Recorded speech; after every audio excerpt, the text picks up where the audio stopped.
Տիկին դատախազ նիստը վարողի իրավունքով ես ձեզ հարց ունեմ, ես ձեզ խնդրում եմ լուսաբանեք, ասեք, թե ինչ կա եւ ինչ է կատարվում Անիֆի գործով, որովհետեւ այդ գործը քաղաքական շահարկումների մեծ տեղ է տալիս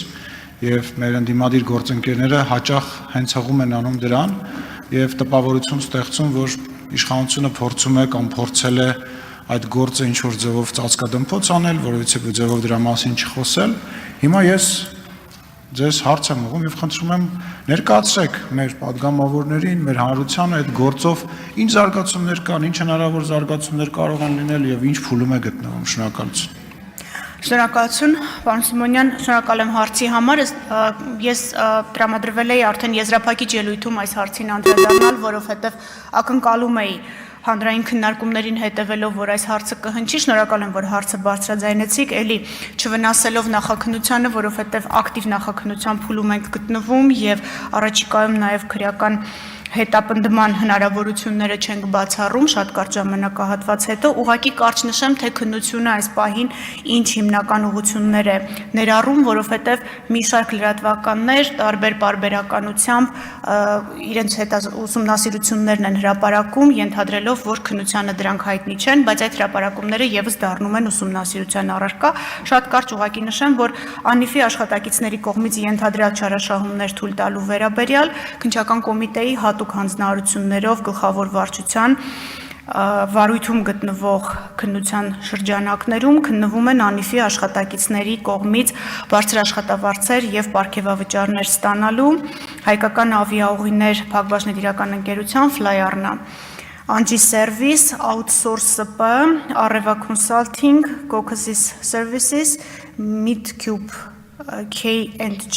Masdar,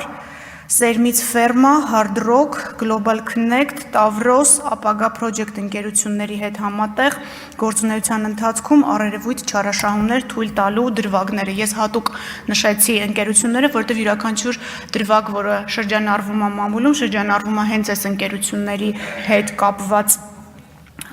դրվագները նկարագրելով, սրանք բոլորը քննության առարկա են քննչական կոմիտեում եւ ինչպես նշեցի, եթե հոդվածները հետաքրքիր են կարող եմ թվարկել, դրանք հիմնականում 277 հոդվածն է քրեական օրենսգրքի, 256-ը ծանրացնող հանգամանքներում, մի քանի դրվագներով եւ մի շարք անձանց վերաբերյալ եւ առաջիկայում կարծում ենք, որ մենք հանրությանը արդեն պատրաստ կլինենք ներկայացնել, թե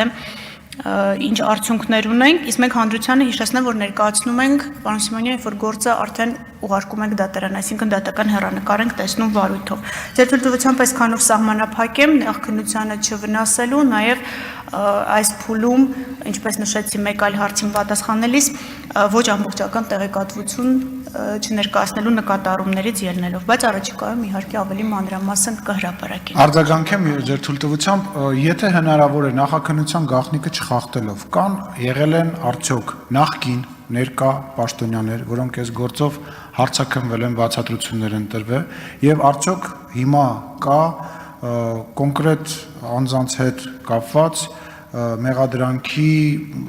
եւ հետագա գործողությունների նախապատրաստում կամ ինչ-որ գործընթաց։ Եթե չեմ, ինչո այն մասով, որքանով որ չեք խախտի նախաքննության մասը։ Շնորհակալ եմ մեկ դրվագով բավական լուրջ գումարի մասին, մոտ $2 միլիոն մասին է խոսքը, մեկ դրվագով ունենք արդեն հեռանկարով քննություն, հեռանկարի նկատի ունեմ քրեական հետապնդման եւ այո, հարցաքննվել են եւ շարունակվում են հարցաքննվել, ոչ թե բացատրություններ, այլ քանի որ վարույթի շրջանակներում տարբեր կարգավիճակներով են հարցաքննվում անձինք, պաշտոնատար անձինք այդ թվում, ովքեր առնչություն են ունեցել Անիֆի գործունեության հետ։